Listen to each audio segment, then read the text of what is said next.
They haven't mentioned this one. I think at some point down the road they may, but I don't think they're doing anything. This is ridiculous. Okay, everyone take your seats. We'll come to order.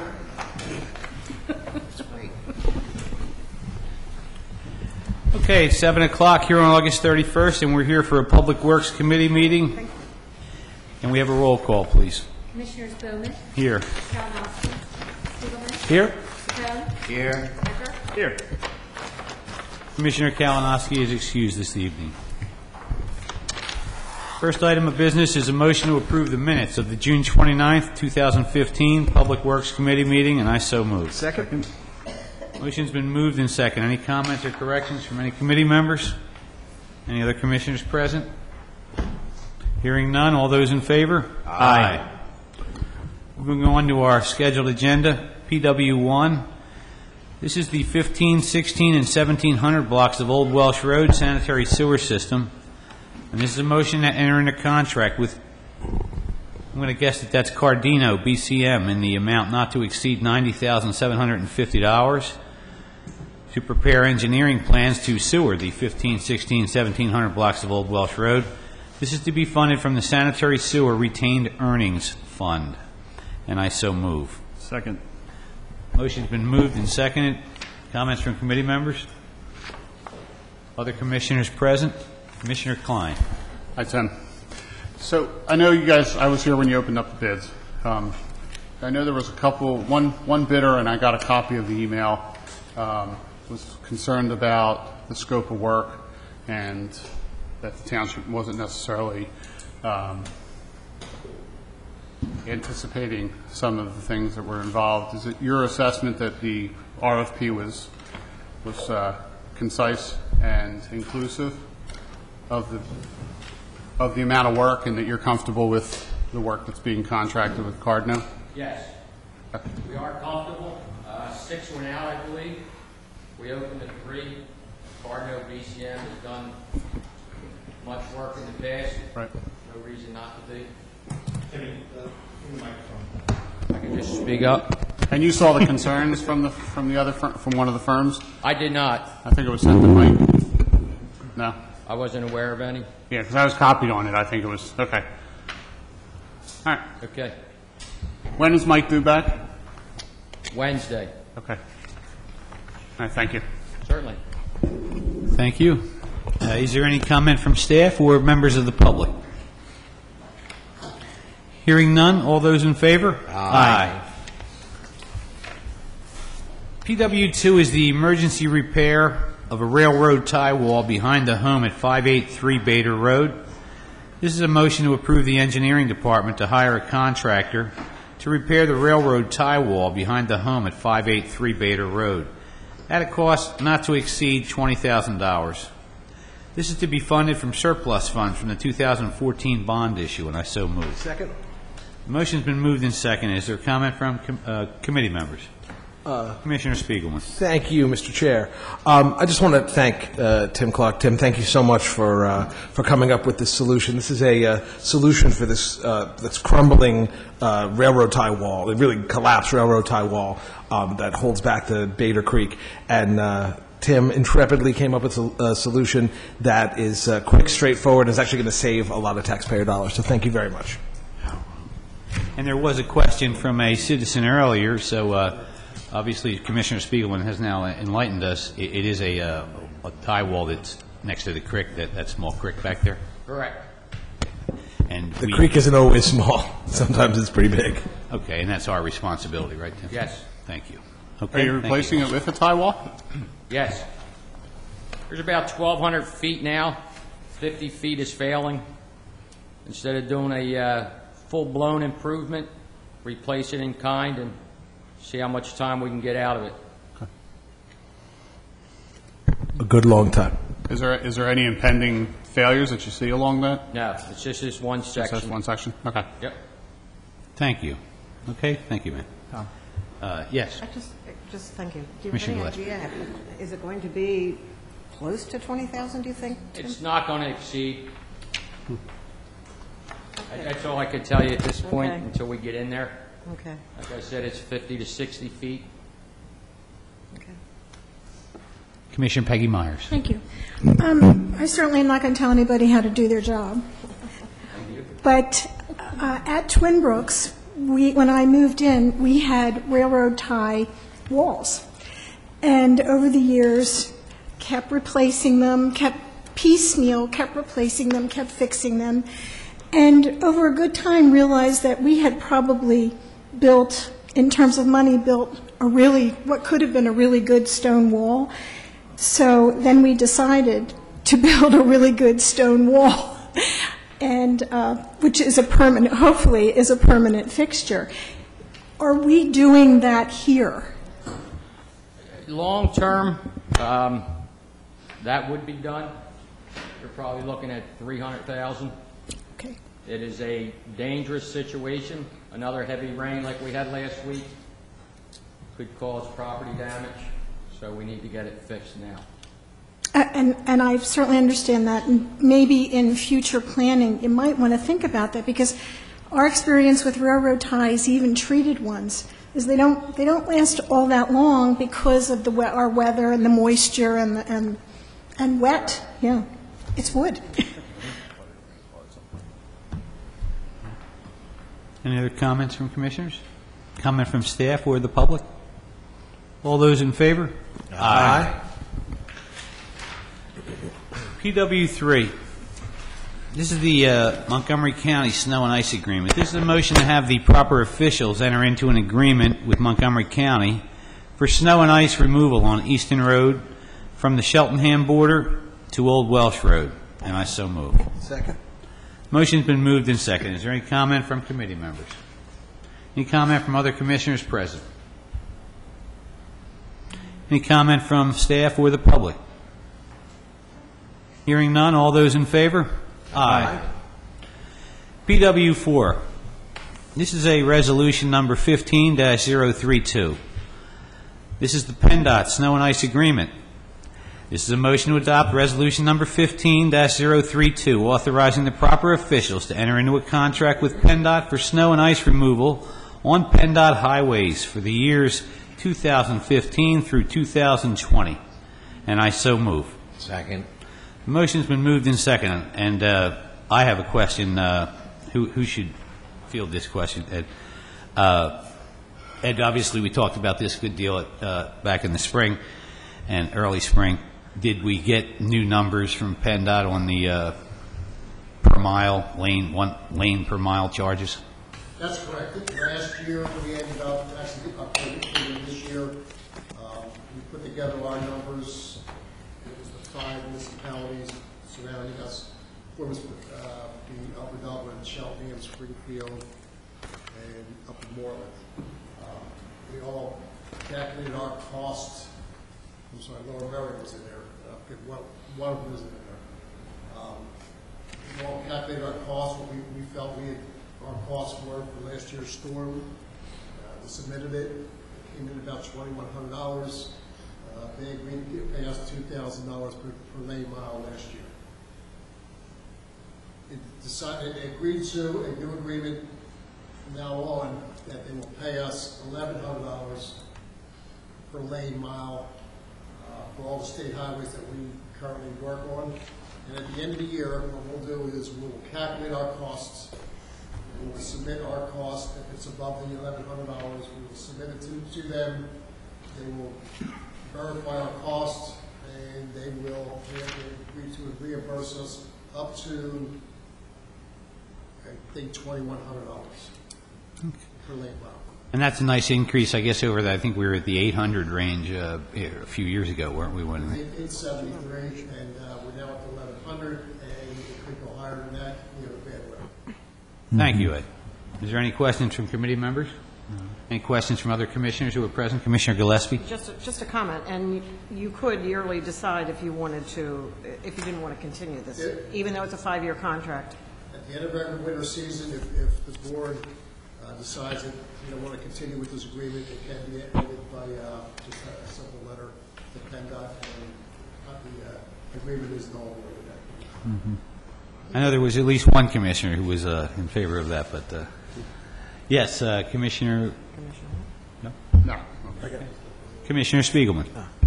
Thank you, sir. Ed, you said obviously in the past that reimbursement level was $8.73 per mile? Someone at General Vicinity, I'm not sure exactly. And in one of the really bad years, of which we've had several, where would your actual costs come in, like for a really bad year?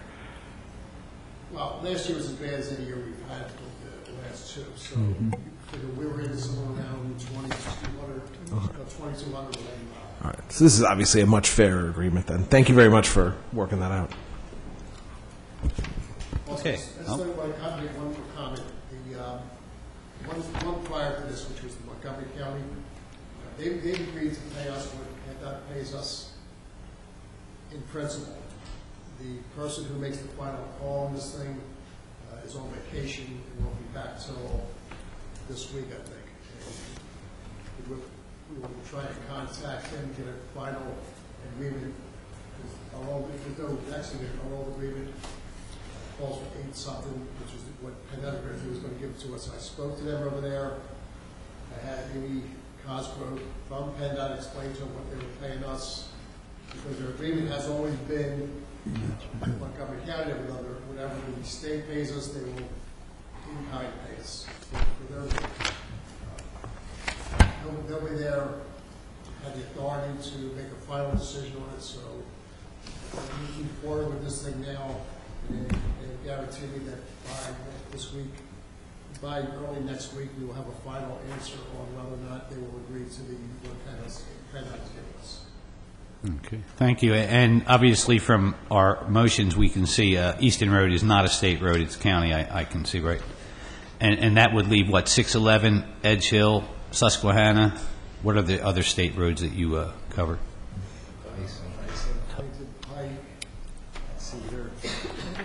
Did he say Mount Carmel? Port of Mount Carmel. It's Watertown. All the major arteries except for Easton Road. And because you guys do it, we get done quickly. We didn't do that. You have to wait for that. Still waiting. Okay. All right, is that all the comment from commissioners? Any comment from staff or the public on PW4? Hearing none, all those in favor? Aye. And I'd like to call on Mr. George Wrigley for some updated information on a few items. Mr. Wrigley. Thank you, Mr. Chairman. I just wanted to kind of show the board a little bit as to the conclusion of an idea that we had after the February ice storm where we lost one of our generators. We had the idea to take that generator and make it a portable generator, which you kind of see out front. I kind of brought it so everyone could see the final product. We had the idea, but I really wanted the commissioners to be aware and know that an idea starts, that's simple, but actually executing, getting the work done, has to be done by people who are interested in doing the work, knowledgeable and skilled with their abilities to do that, and actually devoted to stay with it. All the work that you see done on that generator was all done in-house by our people. We didn't go outside for anything whatsoever other than to buy the parts. So now we have, in a sense, a portable generator that can back up all of our other generators that we have for our stations, and it can be used anywhere else in the township. And we've talked about having a portable generator in case this happens again for like a warming center, like in Ardsley, or we're talking also about the high school. So I just want to kind of bring it here, show it to you. At least you can see a final product, and we're good to go from here on out now. So. Any comment from my fellow commissioners who were present on any of that item? George, how many gallons does that thing hold? A little over 100 gallons. Usually can operate at full load for about 24 hours. Thank you. That's good. Good idea. The 80 kW generator. So. That can help us avoid those spillages that lead to the fines from the state, right? If there's power is down. Well, yeah, if it's involving electricity, we can, within probably 10 or 15 minutes, we can have something repowered again. Good. Okay. Any other than that? Okay. General public works comments from the public? Yes, ma'am. I'm sorry. Laura Lehman, 1431 Bryant Lane. I noticed that we were cleaning laterals, and so the question that I had when I saw that is, are we cleaning all laterals? Are we cleaning 21,000 homes, and are we cleaning all businesses, or how does that work? And if we are cleaning laterals and we come across laterals that are partially disintegrated or, in need of repair, I don't know if we're televising them too, but perhaps could we get an explanation on, are we doing all of them, and what happens if we come across ones that are disintegrated? Thank you. We'll seek that answer for you, ma'am. Thank you. Tonight? Yes, right now, Okay. after you Thank sit you. down. Would you comment on that, please, Tim? Or George? Well, I take care. It's my project. The laterals that we're working on, most of them have been identified in the past, either through homeowners or commercial properties or our own televising work where there's problems. And most of it's roots. Please identify what a lateral is for the viewing public. Lateral is the sanitary sewer pipe that extends from the main in the street to roughly the curb line. And go ahead. What we've been doing is, if we see a lateral, one or two laterals in an area, we generally clean all the laterals in that section of sewers. Because usually if one has roots, they all have roots. So we've been doing that. It's really cost prohibitive to do all the laterals in the entire township. I mean, that'd be millions of dollars. So we're doing the worst ones that we know of right now. Okay. Thank you. So where the concern is for me in that is that some people are getting their laterals cleaned by the township. Other people will have to clean their own, because laterals are, I believe, generally the responsibility of the homeowner. So that's a concern to me. I mean, obviously, if somebody has a problem with their laterals and, they Well, we're all certainly heavily marketed by the Aqua's arm that tells us about that frequently. George, is it the case that the homeowner is responsible from the main to the curb, or is the homeowner just responsible from the curb to his house? Curb to the house. So these ones that we are doing they are ours. Basically, it's in the street. Okay. So these are problematic laterals that we're trying to get before. These are laterals that have had problems that we're aware of, yes. Okay. So we take care of the priority ones first, and while we're in that area, we kind of extend out, do a little bit more. And is there the TV camera insertions with these? The first step is to flush and clean the laterals. The second step is to televise and actually seal the laterals if we find cracks or open joints. There's another step, another procedure in the contract to actually seal the laterals, seal the joints in the laterals so they don't leak again. Well, thank you. Okay. So that's a huge concern to me. I mean, you have some people in the township getting the services of not only having them cleaned, but having them cleaned and the joints sealed, and others who have to bear that burden themselves. So, well, as you heard, ma'am, obviously some of these have been problematic. There's been complaints raised. If you don't have a problem with your lateral, then obviously you're not calling in, and we're probably not doing it. So all the problematic ones will be done by the township? No, we're not committing to that, but he's in this area and doing some. We're not responsible to do all of them. We don't know where all of them are. As they arise, it sounds like we're responding. So, okay, so that's my question. As a problem arises and something needs to be done, the homeowner is not going to be told, you have to do this is your responsibility. All of the homeowners who have a problem arise, the township will take care of it for them. The house to the curb line. You know, the problem can arise anywhere in the line. You just heard the description of the line runs from the house to the curb line. That's the homeowner's responsibility. If you have the insurance, you have the insurance. If you don't, it's on you. And George, that's not what's being cleaned, right? It's the lateral from the main to the curb line that we're talking about. That's not something the homeowner could even clean, is it? Well, they could if they have a plumber come in to do their house. The plumber could easily go for the rest of the pipe. But generally, the larger pipe is the lateral that's in the street, and that's where our responsibility is. Right. And the lateral, my understanding is everything that connects right up to the one in the street is the homeowner's or property owner's responsibility. Not quite. As we just said, There's a section of the pipe that comes off the main to the curb. I didn't hear him say that. That's Is our that correct? piece. He's now said it twice. And there's another piece from the curb to the house. Yeah, That's I the heard you say homeowners. that, but I thought Mr. Wrigley said something different. I thought What that... Mr. Wrigley said. Mr. Chairman, I believe everything has been explained here, and that we should probably move on. Well, I'm just trying to understand it. Well, So that you're- from the curb to the main is the township's responsibility at every property, and from the curb to the house is the homeowner's. Right. Okay, all right, thank you. Here we go. Any other comments from public? Comments from commissioners on any public works items? Commissioner I just wanted to Zeppo. thank Ed, Larry, and Tim for helping me out with some issues the past 2 weeks in Ardsley in a very expeditious fashion. Thank you, gentlemen. Any other comment from anybody present? Hearing none? We're adjourned. Everybody ready? Down the beach this week. How you doing, sir? My bed. Call to order the Code Enforcement and Land Development Committee meeting for August 31st, 2015. And may I have a roll call, please? Commissioner Sanchez? Here. Markman? Here. DePlacido? Here. Myers? Here. Gillespie? Here. And first, I'll make a motion to approve the minutes of the June 29th, 2015 Code Enforcement and Land Development Committee meeting, and I so move. Second. Been moved and seconded. Any comments or corrections to the minutes? Hearing none. All those in favor? Aye. Minutes are approved.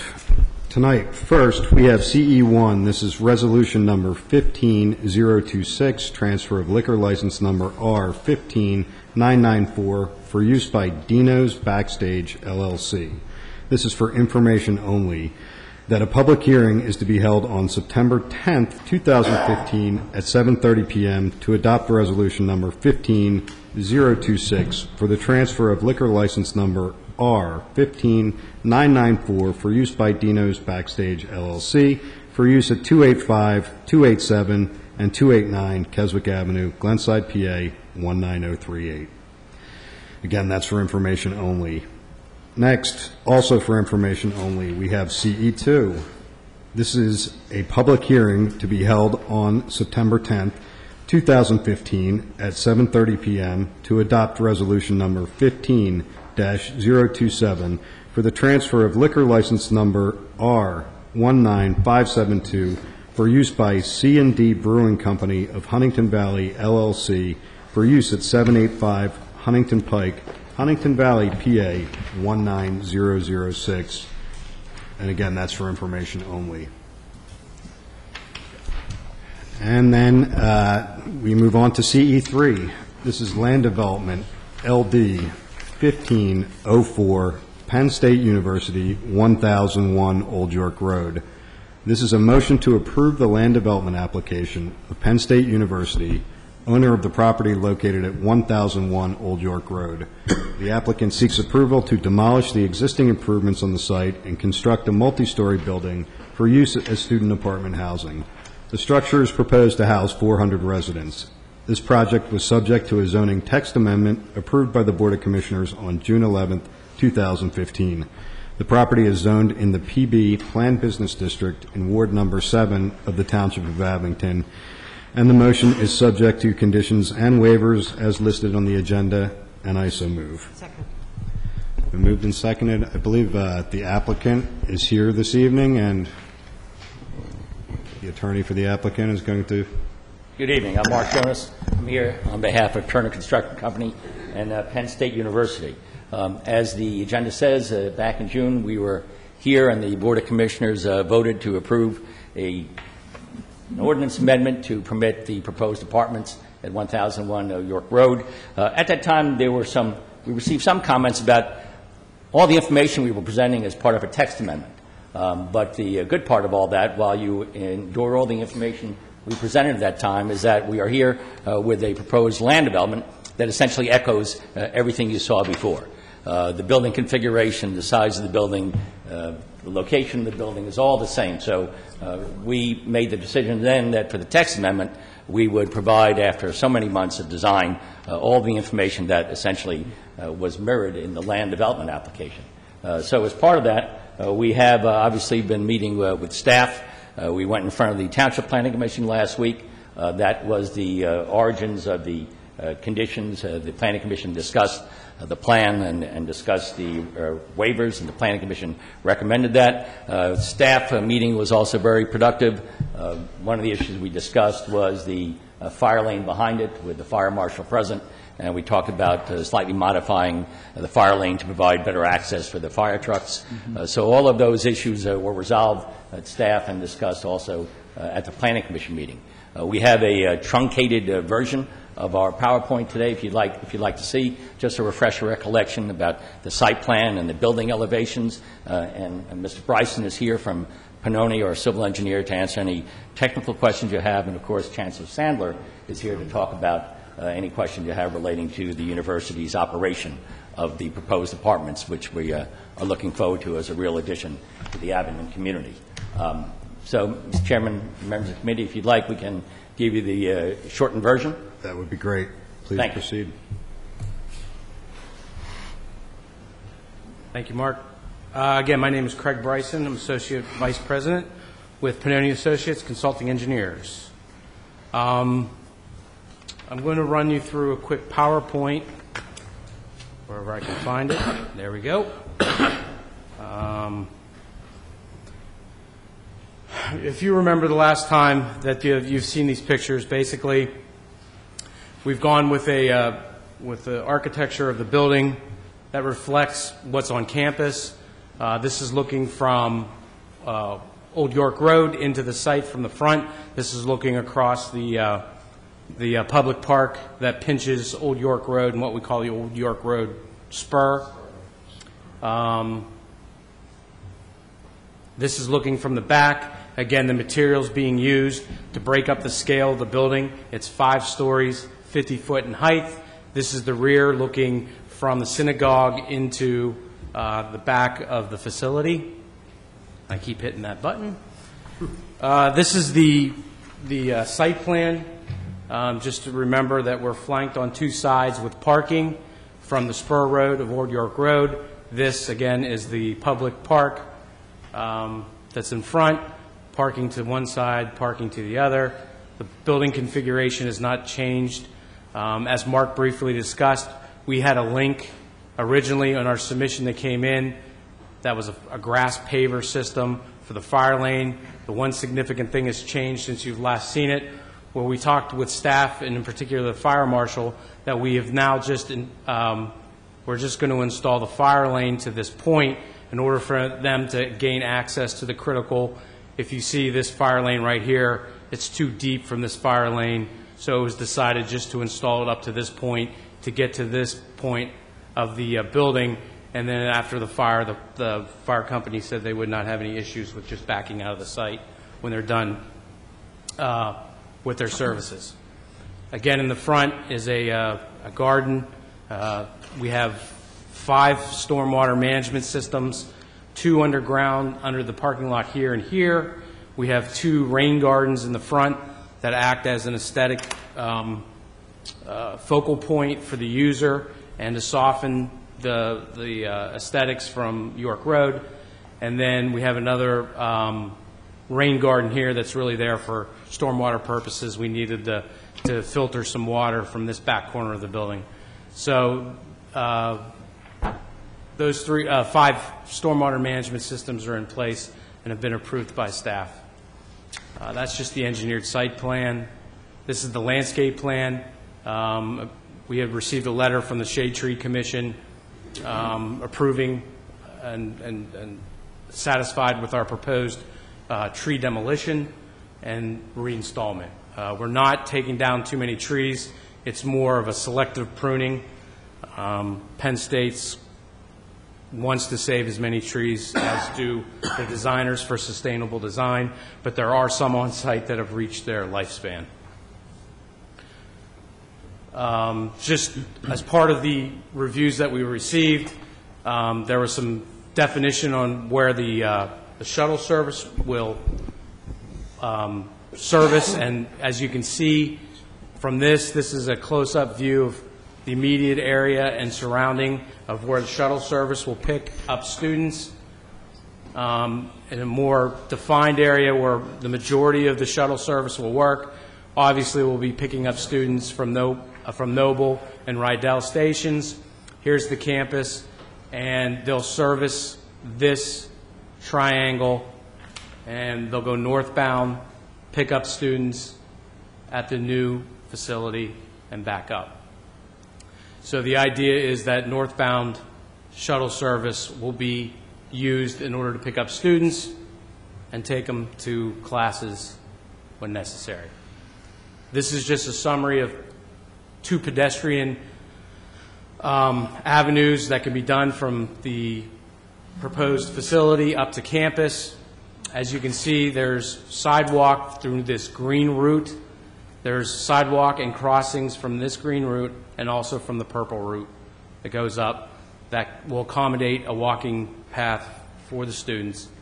Again, the majority of the students will be taking the shuttle service, and we will encourage students to use these safe routes that will be put in their literature. When they come to move in, they'll get a stack of do's and don'ts with their arrival package, and a part of that package will be the safe routes and the encouragement of going from here to here along these 2 routes of public sidewalks.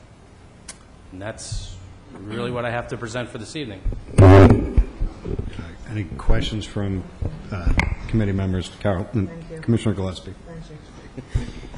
I was just reading this when I read it earlier today. The Huntington Road, I didn't think about it. I just figured they're all going to take the shuttle, and I thought, oh yeah, you know what? Somebody's going to scoot and want to go right along and cross Susquehanna right there. So what are you going to do for that? Any thoughts? Yes, I know something was suggested here. There is a blinking light. I do realize that. There's actually there's a suggestion in the county. I see that. letter. Yeah, that's what I'm referring to. Yeah. We're referring to this infamous intersection? Yeah, because you can tell them, sure, take the route up York Road. Do you think they're going to do that? Well, the fact of the matter is, when you come up 611, yeah, and then when they make the right, there's 2 sidewalks, but the one sidewalk stops immediately at the cemetery. So the idea is to keep the students on this side, and then they don't have to come within the intersection and then up and around. I understand that, but they're going to cut up Huntington Road. I was a kid, believe it or not, and I know what I would do. I would come right out of there and go up Huntington Road and cross, Right. And that's at Sunrise Corner. Yes. And it is, I mean, I dropped, that field, by the way, is great. My soccer team was playing there today. But there is a blinking light for the traffic, but there's really nothing to denote these young adults crossing or young people. Again, just through education and just through the constant reminder that they have to stay up on the sidewalk. Beyond that, they're students. Is there going to be any kind of markings, though, to make a better crossing there? Or tell them that there's not a crossing there. Right. Well, that's what the Montgomery County Planning Commission recommended. It's easy to tell. I understand all that, but I'm talking about what age group. I agree with Commissioner Gillespie. I mean, has anything looked at to put a crosswalk there? Right. Well, this is an uncontrolled intersection. So with an uncontrolled intersection, you don't want to put in pedestrian crossings. So in other words, if this is uncontrolled where cars are coming up this way, there's nothing to stop the vehicles. That's why there's probably, to this date, no crossing there. But there's also nothing to stop the students from crossing there. But that's right. Right, but that's my issue. The idea is then if they abide by the rules and regulations of that, they won't be crossing because there's no crosswalk. And there's really no sidewalk along the Y side. Like, you never see anybody walking along the Y side. I understand that, but cars don't drive down that part of Huntington Road. I do realize that. Only the people that live there, because it doesn't really have... I'm just concerned.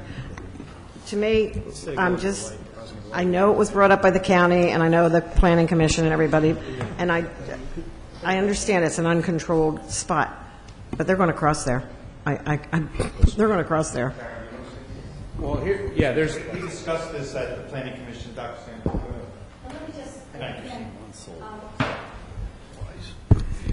They will do what any other human being does. I mean, we can't control that. but we're really going to hit hard on the educational side of it, and it's not just, even though it's a good idea, it's not just handing them a package. That will be part of their first orientation sessions, and the residents' advisors will be really alert to that. But we have built this to discourage them from doing anything but taking a 611 up. So, that's really the best we can do. You can't tell them not to walk on that street, but we've built it so that, they'll be discouraged from doing that. And again, we're going to really focus on the educational part. Because I don't know what else to do. We can't, on that intersection, I can imagine putting a crosswalk to invite them to cross. That's what you're saying.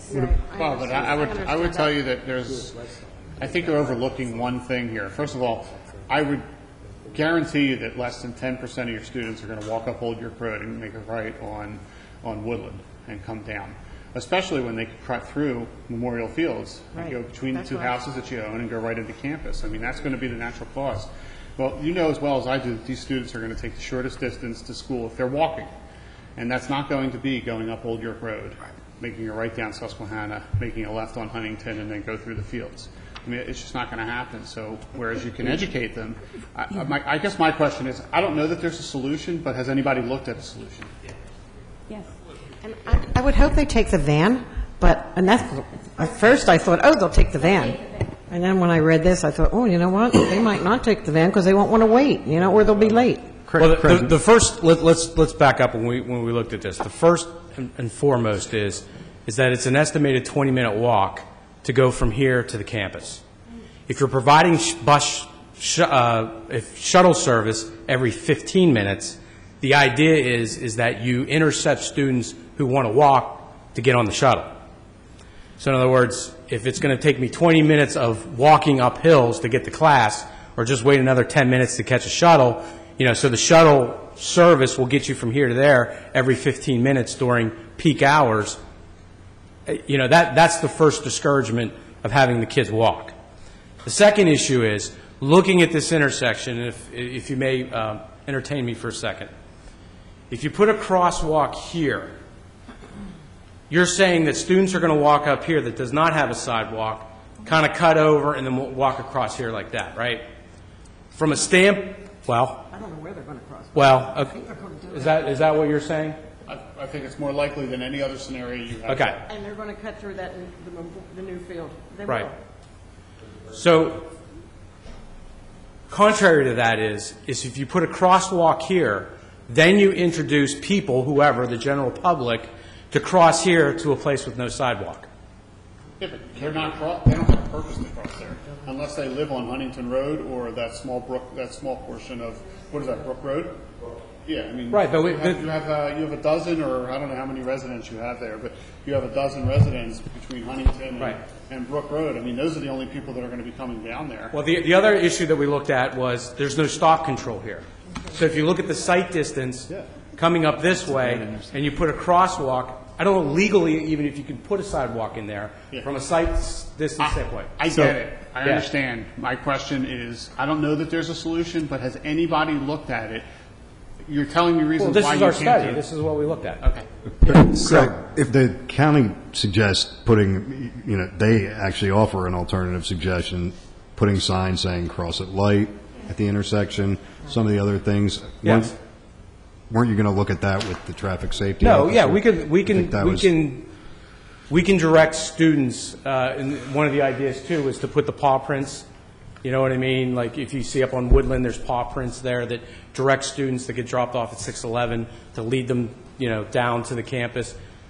Those issues, those types of things we can do, this way to Penn State Abington. Oops, sorry, I'm very sorry. Directional signs for pedestrians. Yeah, we can work with the traffic engineer to place those if desired. I think, Commissioner Jones. I agree with what's being said. Having worked with kids for 2 decades, they're like water on a bad roof. They're going to find the one spot that you that is open and they're going to go towards it. So I don't think it's a matter of if they're going to do it. I'm pretty certain it's when they're going to do it, whether it's 10% of kids, 20%, whatever. I do agree with Commissioner Klein. I don't know that anybody has a solution, but I think the solution is going to be a combination of things like Commissioner Sanchez says, like Commissioner Gillespie says, the county has said, but I also think that there's some outside-of-the-box ideas that may really want to be discussed. I would also suggest maybe going to the people who are going to be the problem or who are closest to the problem and posing this issue to some of the current students to see if they have a thought of what might dissuade them if they were living there at the current time. I don't know if you can offer Penn State tickets, pedestrian tickets to people who cross there because they're your students. I don't know if you could do some other type of, hate to go punitive, but something that would actually really dissuade them, that they know if they cross there, they're not only going to get a no-no, but they're going to actually get something that's tangible that would be a reduction-oriented consequence. Well, can I just make a couple comments? I guess, first of all, I mean, I guess I have a couple student housing projects that are similar distance, and you can never overestimate how lazy college students are. So, yes, in fact, they will take the shuttle. You know, I don't think there's an immediate answer to this, and if it was some nasty developer, I'd be more worried about it. But I guess if we could get a commitment from the university or the college that in the event that this becomes a persistent problem, that you'll work with the township to remedy the problem. And I think just that reassurance as potentially a condition that if it becomes a problem in the future, we can relook at it, and as potentially a condition, I think would make me happy with it, if that's okay. And I think in it being the university, I think it's going to be a lot easier to compel something like that because they care about the safety of their students as well as the township does. Follow-up, Commissioner Klein. Yeah, I mean, look, I drive through that area. I mean, your students are walking either up to Old York Road all the time, they're walking down the Rival train station. I mean, they are pedestrians. They're not all hopping on a shuttle. I'm sure you have a fair amount of occupants students that use the shuttle system. But, I mean, there are plenty of students that actually do walk. I mean, you can see them up and down Woodland Road any time of the day. You can see them walking down Cloverly out to Valley Road to get to the train station. I mean, they do walk. So better than waiting until there's a potential issue, is it possible to sit down with either PennDOT representatives, traffic safety officer, even the county planning commission, if they're willing to, or their traffic people, and see if there's a solution that might be worthwhile? Well, our commitment was, in what we're stating, is that we'll comply with the staff review letters that we've received. Now, Mark Penical did mention that he'll probably contact TPD. We'll sit down with TPD, look at this intersection, and to the satisfaction of your traffic consultant, take a look at it and come up with a solution. But the solution may be just directional signs. It may be discouragement, educate, what are these other issues that we're talking about? So as part of the commitment on the staff review letters is to work this out with TPD. Is that commitment to comply with the conditions of the county planning commission letter? Are you including that in the staff? Because there were a couple other walkability items in there. That may not be what TPD may. I mean, everyone's looking at this a little bit different. So it's either a will comply with the county or with the advisement of your traffic consultant. But so maybe that. Hopefully they're the same, but we don't know that right now. But Mr. Jonas, is that so in the county letter, right, listed a few walkability things, I think. Are those, as we say in the parlance, are those will complies? Is that? Well, I think what Mr. Bryson is saying is that, and we didn't talk about the county comments at the planning commission. I think at this point we'd rather focus on giving the TPD and as opposed to the county with regard to the traffic issues and the pedestrian access issues. Well, you're going to look at those items that are brought up just with TPD. That's the. Yeah, we will be looking at all of them, but I would not want this one to say it's a strictly will comply with regard to the county comments. You have to use the microphone. Mark, you got to get on mic. Sorry. what I just said.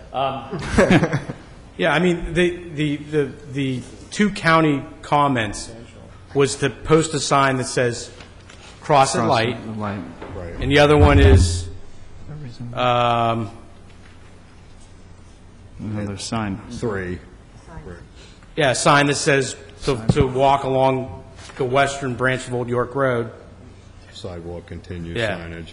And then the bus stop, there's a bus stop out there on the World War II island. Yeah, the World War II memorial to the bus stop, that's another issue that we've talked to a joint committee, I guess, on improving the park in the front between the Spur Road and Old 11th, and potentially working some parking issues out for the synagogue. So when we do that, that was part of our discussion, was providing access and sidewalk accessibility to the park.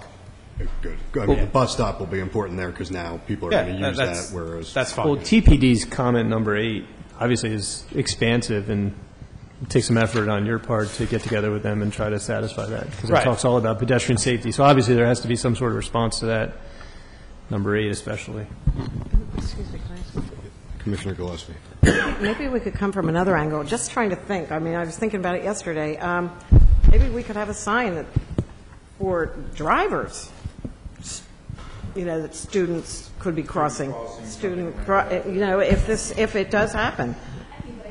Maybe we could have a sign for the drivers that students could be crossing on the hill, you know, going east, those guys coming up, because they can't, it's pretty hard to see when you're coming up that hill. And for those that are west and east, you know? The only problem with that is by posting the sign, it's almost another sign to the students. Okay, I understand that. I said if it becomes a challenge and you see that this is happening, You know, the point that kind of reminds me is that sometimes when you hear about planning, particularly for educational uses, sometimes you hear that before they put in any trails or walkways, they let the property settle down for a while and they watch where people are treading. And then they start carving paths at that point. And so it seems to me, I mean, there were a couple points. One is that certainly the university cares about its students more than anybody. There's lots of, and it's just inherent. And so the university is going to be monitoring that. So I think as this gets going, particularly in the early stages, we're going to be monitoring how many students are using the shuttles, how many are walking, and we'll be looking at where they are walking. So we are confident, because there's always been a shuttle-based use, that there's going to be a lot of use of the shuttle, and maybe echoing what Commissioner Markman said is that students tend to be somewhat lazy. I don't remember any of that, of course. But so part of this is we really just need to look at this as it settles into use, and there's going to be a high level of vigilance to see what we need to do to both educate and maybe do some really proactive measures there. But this is a complicated intersection. It's under the governance of PennDOT. There's sight distance issues. So we really want to be careful. I think Larry had some comments. Larry. No, thank you. I just want the commissioners to know that we've been meeting with Penn State. We've been talking about, especially the Spur Road. They've been very cooperative, especially for the synagogue, helping us out with parking. They've been very cooperative. Oh, wait a minute, let me finish. And we've also been talking about the walking to this property. This has come up. We discussed it in length last week at Planning Commission, and we're going to continue to look into this thing. I just want to let you know, along with our traffic safety officer and everything else. But is TPD had comments? I mean, is that going to be addressed by the Penn State's traffic engineer, the comments? And then we're going to get those, yes. Okay, because I'd like to see that response prior to voting on this for the full board. Yeah, I mean, I think we get traffic planning to write a review for a reason. We actually we have a draft response, and we can certainly pass that up and send it out so you have it before final action. You can do that by this week? Yes, he can. Commissioner Jones. I just want to reiterate, and I think the Chancellor would agree. I think we are looking at this from the wrong angle. I agree that we need to take multiple ways of addressing this issue. What would make me comfortable, I know that I've heard that, first of all, we acknowledge that this is a potential problem, that this is something that needs to be addressed. But we're a bunch of adults who are looking at solving this problem through the eyes of adults and using tried and true manners like signs and other things. Commissioner Markman made an excellent point that you don't underestimate the power of a college student's laziness. The other thing that you'd be foolish to underestimate is the power of peer pressure. So we can do anything else we want to do. I would say again, what I would like to see is that we can look at TPD, we can look at everybody else, but I also think that we need to engage the students for their thoughts and ideas, because that's where the answers actually may help us.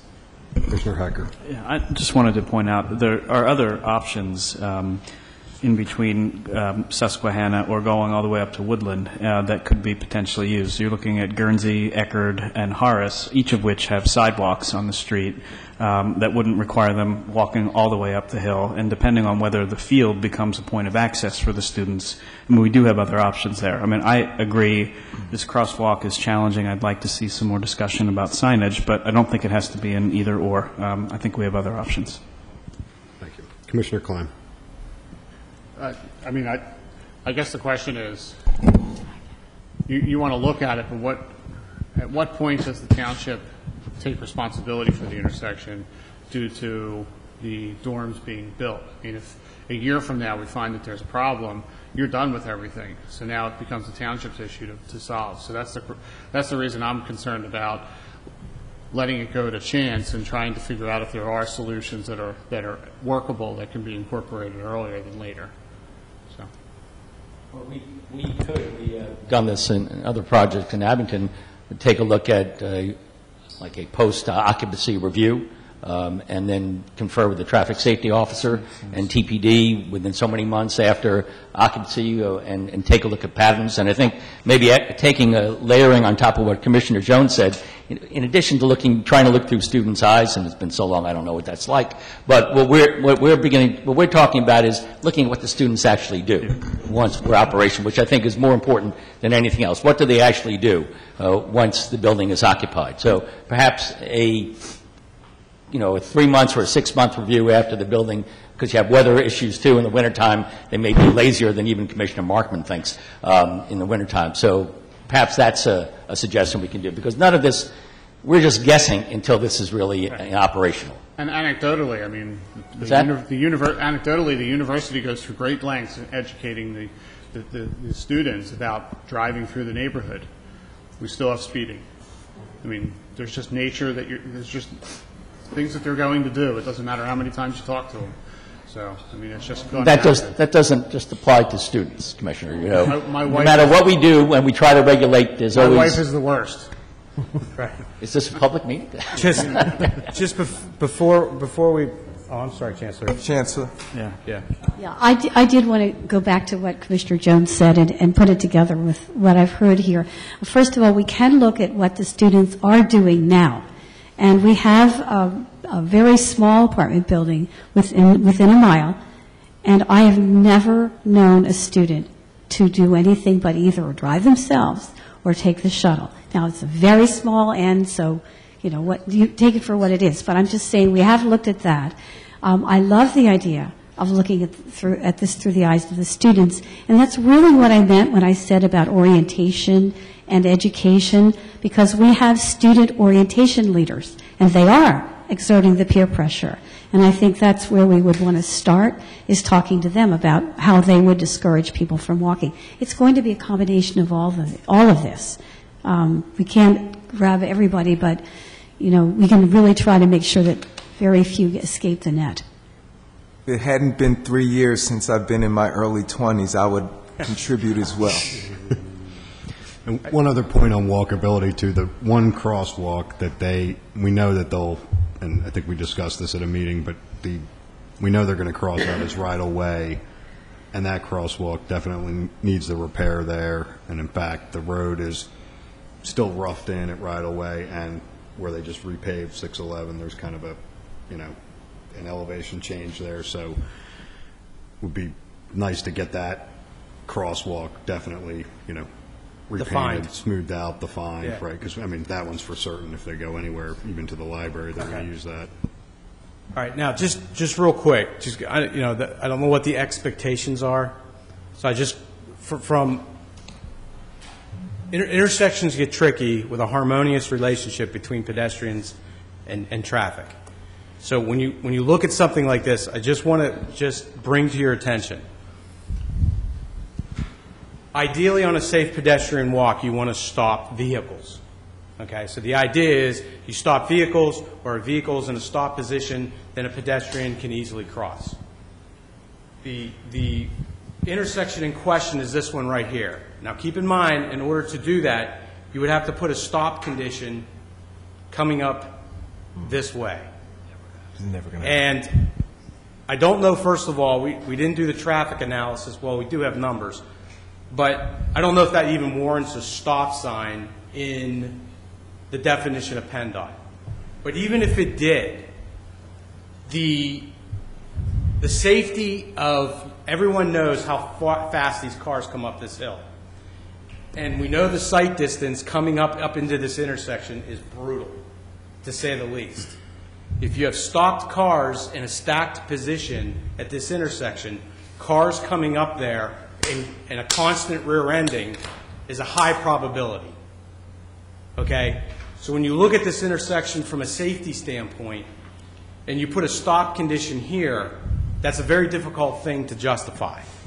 Not saying it can't be done, but that's a very difficult. And then the sight distance coming out of this intersection into this one, even if you have flashing lights that say pedestrian crossing, you're not going to see that up until you're up into the intersection. Yeah, I can tell you, we all agree 100%. The key is to figure out a way to keep the kids off that intersection. That intersection is a nightmare.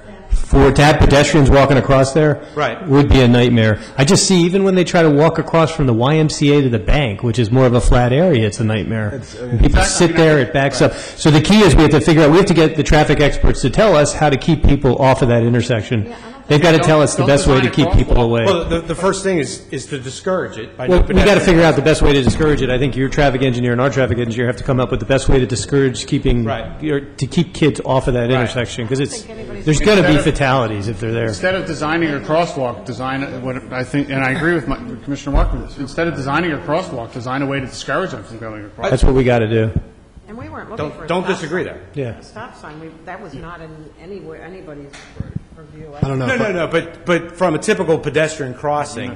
Yeah, well, we're trying to figure out how to do it. Right. So the idea is not to put a crosswalk in, discourage them from crossing there via signage, whatever the case may be. Basically what the Montgomery County Planning Commission has recommended. But if a sign says no through pedestrians on Huntington Way. I would say if there's a small chance of figuring out a way to get a crosswalk, sure, look at it. But I think in the end, if you can't get to that position, then I think you need to find, instead of designing a way to get them across, find a way to discourage them from going across. Right. Because we can't just leave it the way it is because we know they are going to cross. And I didn't mean to reignite. I may have confused you with my comment related to the intersection at Rydell Way. It's a signalized intersection, adjacent to the property, so. Yeah, I understand that. That's okay. I don't want to say this. Yeah, that's simple. Can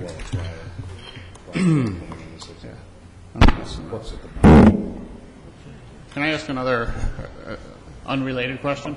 Sure. So the to me? Well, yes, sir. The fire access that goes behind on the left-hand side. Mm-hmm. Have you plotted? Because it looked tight. I wasn't sure what the radius is. Was that worked with the fire marshal about making that turning radius for them to get their trucks back there? Yeah, the turning radius from the original design that we gave them hasn't changed. So the radius to get back there is still the same. And that was using their large. Yeah, it was the 35 feet. I believe it was 35 feet. They gave me the radius that they prefer. Okay. And then the last thing is, can you go through the public improvements on the parking along that spur road? Yeah, that has not been finalized yet, but I will give you what we're committed to do with the synagogue with our discussions. But part of that comes down to coordination for safe access in and out of sites in that area, and I'll show you that let me go to the site plan. Okay, so the idea is, right now currently there's parallel parking on the spur road, and we're obviously preserving that parallel parking in conjunction with our shuttle drop-off. The idea was just to incorporate angled parking on this side of Old Spur, on the Spur Road. We need to work that out. We've given some conceptual sketch plans. We've discussed it. There's a commitment to move forward with a committee that Larry's forming to work this out. And the number of spaces will be determined after final design, if we have to widen the road, whatever the case may be. The other issue, just like what you were talking about with the fire engine in the back here, the idea is that we also make sure that we can maintain turning radiuses in and out with fire apparatus, keeping in mind that the fire department has 2 access plans to this site. They do come northbound on this one way, but in the intersection, they'll also come southbound, cut through the intersection, and make the turn in this way. So we have to look at all that in conjunction, but the commitment is to provide angled parking for additional parking for the synagogue. And you'll do that striping, and I assume you're doing it in your frontage? Yeah. In your street frontage, all the way up and down? Yeah. We're already committed to put in all new curbing and the striping and everything on the east side, and then we're detailing what we'll do on the west side. And do you have I think I see it, but I can't really see with the trees that are plotted. Is there a pull-off location for the shuttle? Right, right takes here. It out of traffic? Takes it out of the way of travel? Yeah, it incorporates the current 8 feet of parallel parking. The shuttle will pull in, and then it has 2 curves that bump out. Okay. Yeah. Yeah, I couldn't see that with the trees. Yeah. Okay. Thank you. You're welcome. Commissioner Luker. Question. In preparation for next Thursday's final approval, are we in a position with the way this is written up, with the suggestions that the commissioners had tonight, the answers the applicant just gave, and the comments that are on the bottom of our land development tonight, are we in a condition, how is this going to be framed for final approval next Thursday? I guess Larry would, it sounds like some things are going to be ongoing. I think and I don't want to speak on behalf of the legal eagles, but the way I'm traditionally learned to do this is that we satisfy the terms of the letters. So once the letters are clean and you get a heads up from staff and from your traffic consultant, is that Yeah, I also wonder if we could add to that, perhaps the township solicitor could then put together a draft that incorporates the comments we've heard, and we could discuss that with the township solicitor, see if we can reach a consensus between us for recommendation and to the full board. It just sounds like we have a couple moving balls here, and try to finalize it next Thursday without some sort of cohesive banding of all this together. It looks like it's something that's going to require the solicitor. I think we ought, Mr. Clark agrees, I think that's something we can exchange and work on some language that the solicitor believes would be acceptable to the Board of Commissioners. Commissioner Luker, Mr. Lefevre and I were discussing it. We think that within 9 days, and the issues that are discussed, while they're important issues, they're not overly complicated. They're a matter of just having the traffic engineers agree upon a couple of things that are in both the Montgomery County Planning Commission letter and the Traffic Planning and Design letter. It should be fairly easy to incorporate into the approval resolution for next week, once we're all able to agree exactly what needs to be done, and with an eye towards what the board has been talking about tonight. Thank you. Commissioner Bowman. Just, I would be prepared to vote on it with no changes to the intersection as it exists. I don't know about other commissioners, but. Thank you. So I think I just want to see the response to the TPD letter. So I think if you just get that to us, and to the extent you can get it to the commissioners before the meeting, just to take a look at, that'd be helpful.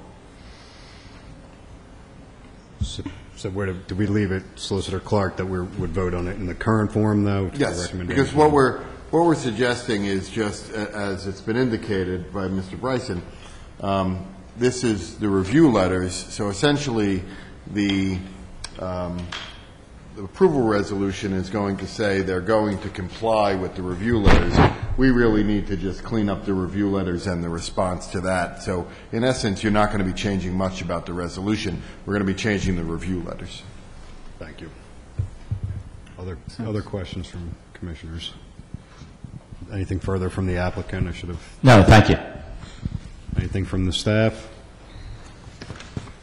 Anyone in the audience? Hearing none. All those in favor? Aye. Aye. Opposed? The motion carries. Thank you very much.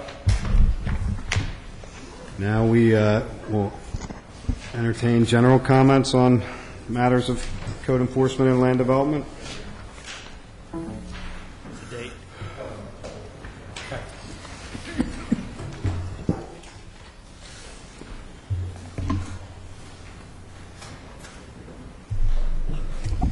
Laura Lehman, 1431 Bryant Lane, and I just want to mention again, I'm not sure where and how to address this, so maybe you can help me. I am exceedingly concerned about the $17 million that's being spent for 46 families with housing money, government money.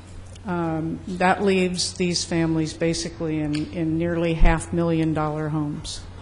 And as it was explained to me that, first of all, that's apparently par for the course and commensurate with other things that are being done, which is troubling. And secondly, it was explained that there's a dearth of money, that there are so many people not being helped because there's so little money available. So I need to know where and how, to whom do I express this? This is happening in our township. I understand it's Montgomery County Housing Authority doing it, but they're doing it with your blessing and on your property and with your permits and so on. How do we address this? You can attend the Montgomery County Commissioners meetings that are held twice a month and ask them about how they're appropriating the money. Okay. And it's certainly not the, just to be clear, it's not the Code Enforcement and Land Development Committee business that we're focused on this evening. Okay. All right. Well, thank you. Thank you. All right. Well, then, I believe we're adjourned.